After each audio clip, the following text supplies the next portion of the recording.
Suzuki Swift bản nhập đời 2008 và lắp xong nút start stop.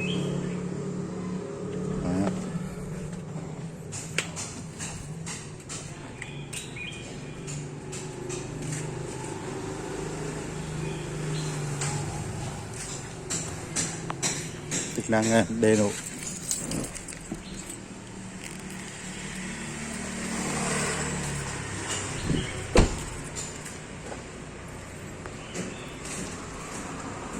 nổ từ xa này.